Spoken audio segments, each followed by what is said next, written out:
വീണ്ടും പെരുന്നയിൽ സുകുമാരൻ നായരുടെ ധാർഷ്ട്യം ഉപരാഷ്ട്രപതിയെ മന്നം സമാധിയിലേക്ക് പ്രവേശിപ്പിക്കില്ല. ഇത് എന്തിൻ്റെ ധാർഷ്ട്യമാണ് ഇത്തരത്തിൽ ഈ നായർ ആസ്ഥാന മന്ദിരത്തിൽ നിന്ന് കേൾക്കുന്നത്? അതിനകത്ത് 2-3 വശങ്ങളുണ്ട്. ഒന്ന്, ചങ്ങനാശ്ശേരിയിൽ മന്നത്തിൻ്റെ കാലം തൊട്ട് തന്നെ രാഷ്ട്രീയപരമായ അഭിപ്രായങ്ങളും അഭിപ്രായ വ്യത്യാസങ്ങളും ഉണ്ട്. മന്നത്തിൽ പിന്നെ അവനെ പന്നിക്കാഷ്ടം കൊണ്ട് എറിഞ്ഞ ആളുകളെ കൊണ്ട് തന്നെ അദ്ദേഹത്തിൻ്റെ ചെരുപ്പെടുപ്പിക്കുകയും ചെയ്തിട്ടുണ്ട്. ആ ചരിത്രം ചങ്ങനാശ്ശേരിക്കുണ്ട്. ഞാൻ വിശദമായിട്ട് കിടക്കുന്നില്ല. അതൊക്കെ ഉണ്ടെങ്കിലും വ്യത്യസ്തമായ സമൂഹങ്ങൾ, ക്രിസ്ത്യനും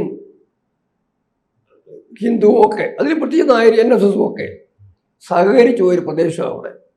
ഉപരാഷ്ട്രപതി ശ്രീ CP രാധാകൃഷ്ണൻ, ആദരണീയായ CP രാധാകൃഷ്ണൻ എത്തുന്നത് ചങ്ങനാശ്ശേരി SP കോളേജിൽ. ചങ്ങനാശ്ശേരി അതിരൂപതയുടെ ഏറ്റവും പ്രധാനപ്പെട്ട, ഏറ്റവും പുരാതനമായ കോളേജാണ് SP കോളേജ്.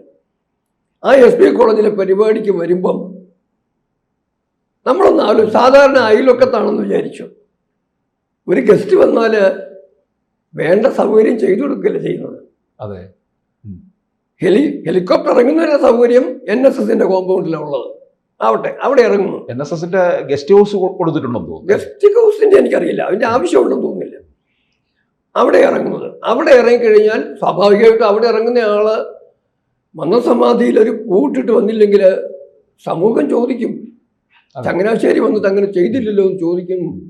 അതിന് സാധ്യതയുണ്ട്. അവിടെയാണ് നിരോധനം.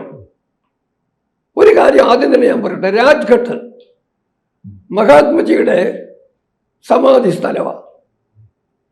അവിടെ ആരെയെങ്കിലും ഇന്നുവരെ അവിടെ കയറുന്നതിന് നിരോധിച്ചതായിട്ട് ചൈനയുടെ പ്രധാനമന്ത്രി വന്നാലും, മാർക്സിസ്റ്റ് പാർട്ടിക്കാർ വന്നാലും, ഗോഡ്സയുടെ കുടുംബക്കാർ വന്നാലും ആരെയും അവിടെ തടസ്സപ്പെടുത്തുന്നില്ലല്ലോ.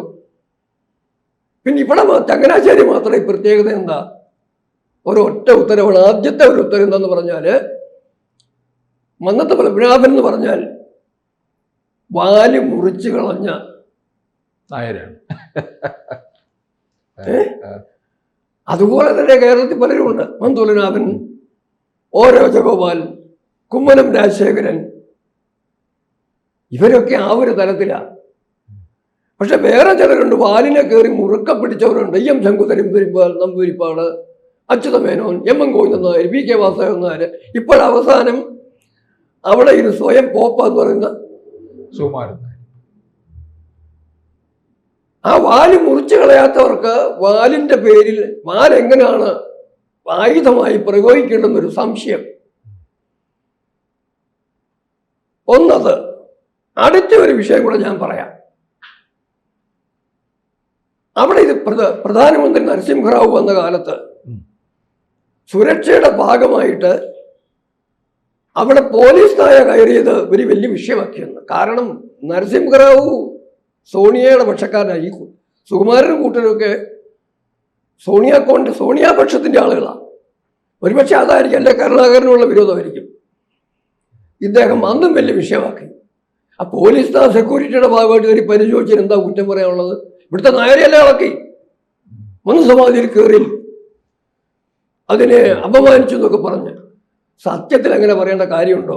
സുരക്ഷ ഉറപ്പാക്കാൻ വേണ്ടി ഏതായാലും അത് കയറി ചെന്നതും അതിൻ്റെതായ രീതിയിലായിരിക്കും, സുരക്ഷാ പ്രോട്ടോക്കോളൊക്കെ പാലിച്ചുമായിരിക്കും.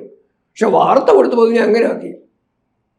അപ്പൊ ആ നായയുടെ ശാപം, അപമാനിക്കപ്പെട്ട ആ നായയുടെ ശാപം ഈ നായർ കൊണ്ടെന്ന് തോന്നുന്നു. അതാണ് ഇങ്ങനെ തലതിരിഞ്ഞ ബുദ്ധി തോന്നാനുള്ള അടുത്ത കാരണം. ഇനിയും ഏറ്റവും പ്രകടമായ വേറൊരു കാര്യത്തിലേക്ക് ഞാൻ വരാം. അത് മറ്റൊന്നുമല്ല, ഞാൻ ചെറിയ പ്രായത്തിൽ കഥ കേട്ടിട്ടുണ്ട്. അമേരിക്കയുമായിട്ട് ബന്ധപ്പെട്ട് അവിടെ ഒരു പള്ളി പണിതു. പള്ളി പണിത് സ്വാഭാവികമായും അടിമകളായ നീഗ്രകളൊക്കെയാണ് അവിടുത്തെ നമ്മളിവിടെ ചെയ്യുന്ന പോലെ തന്നെ. പാവപ്പെട്ട പണിക്കാരനല്ലേ പണി ഉണ്ടാക്കുന്നത്. എല്ലാം പണിത് കഴിഞ്ഞപ്പോഴത്തേക്ക് ആ പണിയിൽ പ്രധാനമായും പങ്കെടുത്ത ഒരു തൊഴിലാളി, അദ്ദേഹമാണ് അതിൻ്റെ മൂപ്പൻ, പണിക്കാരുടെ കൂട്ടത്തിലെ സീനിയർ ആള്. പള്ളി വെഞ്ചരിച്ചു കഴിഞ്ഞാൽ നമ്മുടെ അമ്പലങ്ങൾ പോലെ അങ്ങോട്ട് പിന്നെ ഈ കറുത്ത വർഗ്ഗക്കാരന് കയറാൻ പറ്റില്ല. അമ്പലങ്ങളിലും അങ്ങനെയാണല്ലോ. പിന്നെ ശ്രീകോവിലിനകത്തോട്ട് ഈ പണിതവനെ കല്ലും മണ്ണും ചോന്നവനോ അതൊന്നും അവിടെ അവർക്ക് പ്രവേശനമില്ല. അതിന്റെ ചെയ്തെറ്റുകൾ വേറെ, പക്ഷെ അങ്ങനെയാണ് സംഭവം. അപ്പൊ അവിടെ ഈ പള്ളിക്കകത്തും ഇദ്ദേഹത്തെ പ്രവേശിക്കാൻ അനുവദിച്ചില്ല. പ്രാർത്ഥിക്കാൻ പോലും അങ്ങോട്ട് കയറാൻ സമ്മതിച്ചില്ല. അവിടെ ചെന്ന് പുള്ളി വികാരിയച്ഛനെ കണ്ടു, ബന്ധപ്പെട്ടവരെ കണ്ടു, ആരും സമ്മതിച്ചില്ല. അവസാനം അദ്ദേഹം പള്ളിയുടെ മുമ്പിൽ ഇരുന്ന് മുട്ടിപ്പായിട്ട് പ്രാർത്ഥിച്ചു. സ്വർഗസ്ഥനായ പിതാവിനോട്, കർത്താവിനോട് മുട്ടിപ്പായി പ്രാർത്ഥിച്ചു, എനിക്ക് ഈ പള്ളിയിലോട്ട് കയറാൻ വേണ്ടിയിട്ട് അനുവാദം, ഒരവസരം ഉണ്ടാക്കി തരണമെന്ന് പ്രാർത്ഥിച്ചു.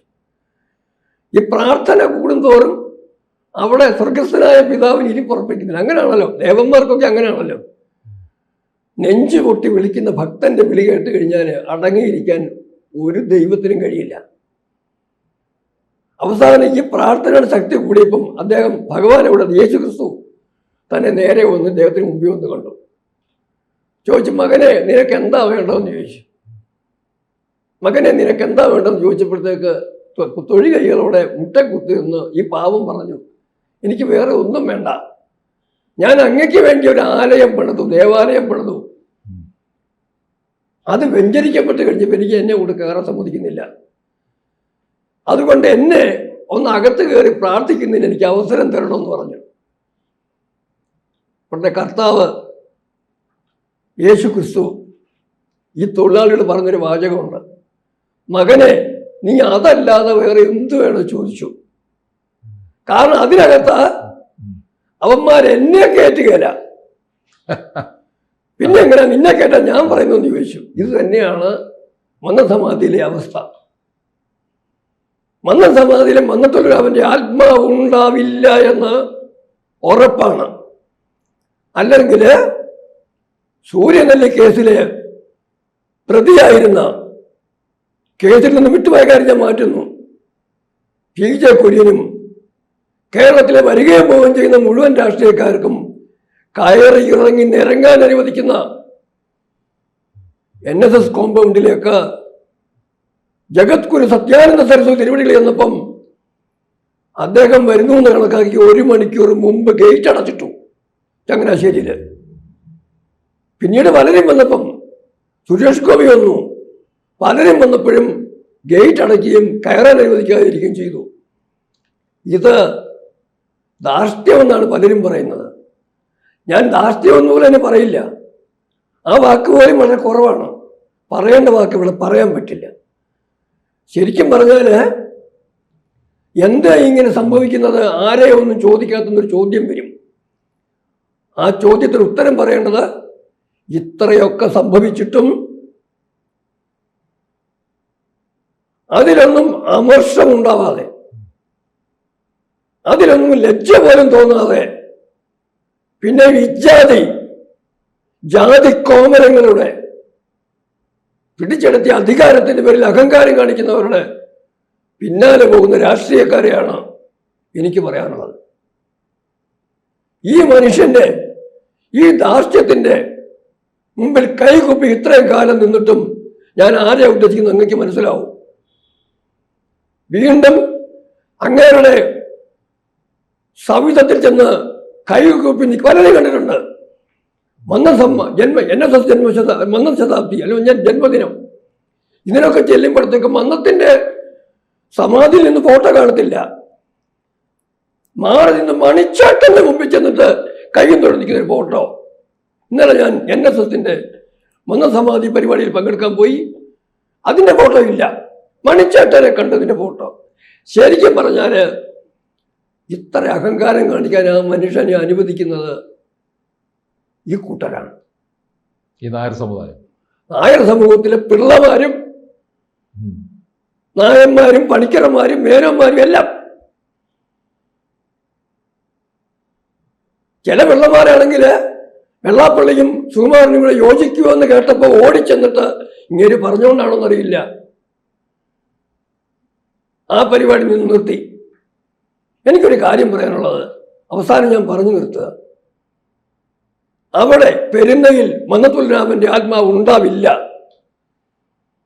കാരണം നായർക്കപ്പുറം മനുഷ്യനെ കണ്ട NSS ഉണ്ടാക്കുന്ന കാലത്ത് പോലും നായർ സമുദായം ആ സമുദായത്തിന് ഗുണത്തിന് വേണ്ടി ചെയ്യുന്ന കാര്യങ്ങളൊന്നും മറ്റൊരു സമൂഹത്തിനും ദോഷമായി ഭവിക്കരുത് എന്ന് ആദ്യത്തെ ദിവസത്തെ പ്രതിജ്ഞ അദ്ദേഹത്തിൻ്റെ മാതാവ് കൊളുത്തി വെച്ച വിളക്കിൻ്റെ മുമ്പിൽ നടത്തിയിട്ടാണ് അദ്ദേഹം പ്രവർത്തനത്തിനിറങ്ങിയത്. അത്ര വിശാല ഉള്ള മനുഷ്യൻ്റെ ഓർമ്മകളും സ്മരണയും ഇതുപോലുള്ള അവിടെ ജനാധിപത്യപരമായ രീതി അല്ലാത്തത് കൊണ്ട്, ചർച്ചാ സഭയിലൊന്നും ഞാൻ പറയുന്നില്ല, അല്ലാത്തത് കൊണ്ട് അവിടെ ഒരു മാറ്റം വരുത്താൻ ശ്രമിക്കാൻ പറ്റുമെന്ന് എനിക്കറിയില്ല. പക്ഷെ അത് പറ്റിയാലും പറ്റിയില്ലെങ്കിലും തിരുവനന്തപുരം പോലൊരു സ്ഥലത്ത് ഞാൻ പറയുന്നത് മന്നത്ത് പത്മനാഭൻ്റെയും കൂടെ TK മാധവൻ്റെയും, കാരണം അവരുടെ രണ്ടുപേരുടെ സഹകരണമാണ് വൈക്കം സത്യാഗ്രഹം ഉൾപ്പെടെ കേരളത്തിൻ്റെ സാമൂഹിക ചരിത്രം, കേരളത്തിലെ ഹൈന്ദവ സമാജത്തിൻ്റെ ചരിത്രം, ആ പരിവർത്തനത്തിൻ്റെ കാലം കുറിച്ച ചരിത്രം, ആ TK മാധവൻ്റെയും മന്നത്ത് പത്മനാഭൻ്റെയും കൂടെ സ്മരണ നിലനിർത്തുന്ന ഒരു സ്മൃതി മണ്ഡപം തിരുവനന്തപുരത്തുണ്ടാവണമെന്നാണ് ഞാൻ പറയുന്നത്. എന്നിട്ട് അവിടെ എല്ലാവരും ഇനി പോയി പുഷ്പാർച്ചന നടത്തുകയൊക്കെ ചെയ്താൽ മതി. മറ്റേത് ഇദ്ദേഹം സ്വന്തമായിട്ട് എടുത്തെങ്കിൽ കാലം മാറുമല്ലോ. കാലം മാറുമ്പോൾ അന്നേരം കാത്തിരിക്കാം. അതുവരെ കാത്തിരിക്കാതെ ഇവിടെ ഒരു സ്മൃതി മണ്ഡപം ഉണ്ടാവുമെങ്കിൽ നന്നായിരിക്കുമെന്നാണ് എനിക്ക് പറയാനുള്ളത്. മന്നത്ത് പത്മനാഭൻ ജീവിച്ചിരുന്ന കാലത്ത് വീര വിനായക ദാമോദർ സവർക്കറെ ചങ്ങനാശ്ശേരിയിൽ ക്ഷണിച്ചു കൊണ്ടുവന്ന് അദ്ദേഹത്തിന് സ്വീകരണം കൊടുത്തു NSSൻ്റെ ആസ്ഥാനത്ത്. ഗുരുജി ഗോൾവർക്കറും മന്നത്ത് പത്മനാഭൻ്റെ അവസാന സന്ദർഭത്തിൽ പോലും വന്ന് കാണാനും ഒക്കെ തയ്യാറായിട്ടുണ്ട്. അങ്ങനെ വിനായക ദാമോദർ സവർക്കർക്കും ഗുരുജി ഗോൾവർക്കർക്കും ആതിഥ്യമരുളിയ ചങ്ങനാശ്ശേരിയിലെ പെരുന്നയിലെ മണ്ണ്, NSSൻ്റെ മണ്ണ്, ഭാരതത്തിൻ്റെ ഉപരാഷ്ട്രപതിക്ക് നിഷിദ്ധമാണ്, അദ്ദേഹത്തിൻ്റെ പ്രവേശനത്തിന് നിഷിദ്ധമാണെന്ന് പറയുന്നവരെ കാലം ചരിത്രം ചവറ്റുകൊട്ടയിലേക്ക് എറിയും. അക്കാര്യത്തിൽ ഒരു സംശയവും വേണ്ട. കൂടുതൽ വാർത്തകളും വിശേഷങ്ങളും നിങ്ങളിലേക്ക് എത്താൻ ABC മലയാളം സബ്സ്ക്രൈബ് ചെയ്യുക, ബെൽ ബട്ടണും അമർത്തുക.